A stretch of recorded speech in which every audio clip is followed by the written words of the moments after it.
নমস্কার বন্ধুরা, আপনাদের সবাইকে স্বাগত ধীরা কুকিং ব্লগসে। আজকে আপনাদের একদম বেলে মাছের ঝোল করে দেখাবো। পাতলা ঝোল, গরমের দিনে একদম পাতলা ঝোল, কোনো স্পাইসি খাবার না। আর গরমে কিন্তু খেতেও কিন্তু অতটা ভালোও লাগে না স্পাইসি খাবার।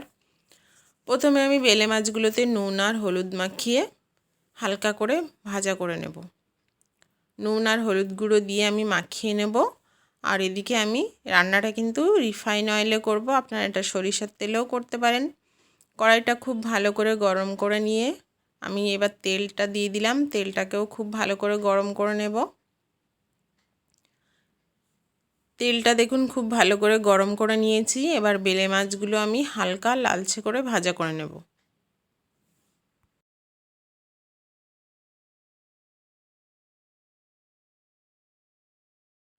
সব বেলে মাছ কিন্তু একসঙ্গে দেওয়া যাবে না, তাহলে ভেঙে যাবে।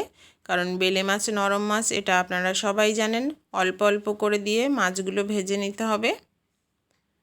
আমি অর্ধেক মাছ দিয়েছি আর অর্ধেক মাছ পরে আমি ভাজা করে নেব।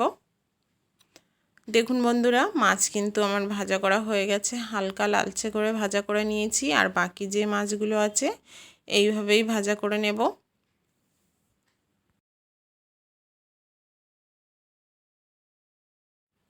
সব মাছ দেখুন ভাজা করা হয়ে গেছে। মাছ ভাজার পরে যে তেলটা রয়েছে ওই তেলেই আমি রান্না করব। এতে কিন্তু আমি এক্সট্রা কোনো তেল দেব না। তেলের ভেতরে দিয়ে দিলাম সামান্য কালো জিরে। আর কালো জিরে কিন্তু খুব উপকারী, আপনারা সবাই জানেন। কালো জিরেটা ফোড়ন হয়ে গেলে দিয়ে দিলাম আদা কুচি। আদা কুচিটা হালকা করে ভাজা করে নিয়ে এবার আমি দিয়ে দেব পেঁয়াজ কুচি আর চেরা কাঁচা লঙ্কা। পেঁয়াজ কুচি আর চেরা কাঁচা লঙ্কাটাও কিন্তু হালকা করে ভেজে নিতে হবে, খুব বেশি লালচে করে কিন্তু ভাজা করা যাবে না। দেখুন বন্ধুরা, পেঁয়াজ আর কাঁচা লঙ্কা কিন্তু ভাজা হয়ে গেছে। এবার এর ভেতরে দিয়ে দেবো আমি টমেটো কুচি। টমেটো কুচিটা দিয়ে খুব ভালো করে কষিয়ে নেব পেঁয়াজ, টমেটো আর আদা কাঁচা লঙ্কা।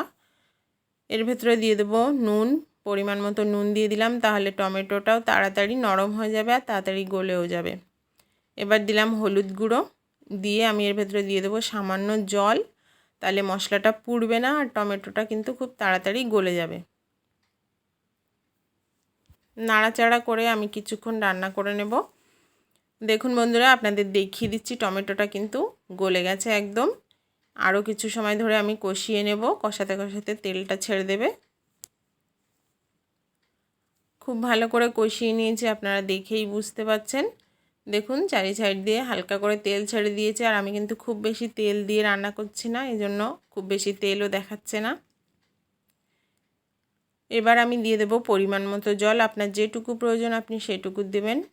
পরিমাণ মতো জল দিয়ে দিলাম, দিয়ে আমি তরকারিটাকে ফুটতে দেব। বেলে মাছগুলো কিন্তু এখন দেব না, তরকারিটা ফুটে ওঠার পরে তারপরে বেলে মাছগুলো দেব। নরম মাছ বেশিক্ষণ ফোটালে ভেঙে যাওয়ার ভয় আছে। তরকারিটা দেখুন বন্ধুরা ফুটে উঠেছে। আমি খুন্তি দিয়ে একটু নাড়াচাড়া করে আপনাদের দেখিয়ে দিচ্ছি। এবার দিয়ে দেব ভেজে রাখা বেলে মাছ। আর বেলে মাছ দিয়ে কিন্তু খুব বেশিক্ষণ জাল করার প্রয়োজন পড়বে না, কারণ তরকারি প্রায় জাল হয়ে এসেছে আর হালকা পাতলা ঝোল হবে আপনাদের বলেছি।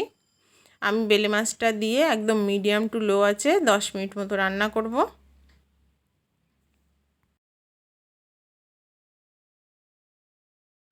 10 মিনিট পরে আপনাদেরকে দেখিয়ে দিচ্ছি। দেখুন বন্ধুরা, তরকারি কিন্তু হয়ে গেছে। বেলে মাছের ঝোল একদম রেডি। একদম কম মশলায় হালকা পাতলা হবে গরমের দিনে। দেখে মনে হচ্ছে না পাতলা ঝোল, খেতে কেমন লাগবে, কিন্তু খেতে ভীষণ টেস্টি। আপনারা বাড়িতে এইভাবে যে কোনো ছোটো মাছ দিয়ে তৈরি করতে পারেন, শুধু যে বেলে মাছ দিয়ে তৈরি করতে হবে তা না। যে কোনো ছোটো মাছ দিয়ে এইভাবে হালকা পাতলা ঝোল তৈরি করবেন। আর তৈরি করার পরে আমাকে জানাবেন যে কেমন লাগলো। দেখুন বন্ধুরা, তরকারিটা নামিয়ে নিয়েছি। বেলে মাছের পাতলা ঝোল একদম রেডি। আপনারা কিন্তু অবশ্যই জানাবেন এই রেসিপিটা কেমন লাগলো। আজকে এই পর্যন্তই। আপনারা অবশ্যই ভালো থাকবেন।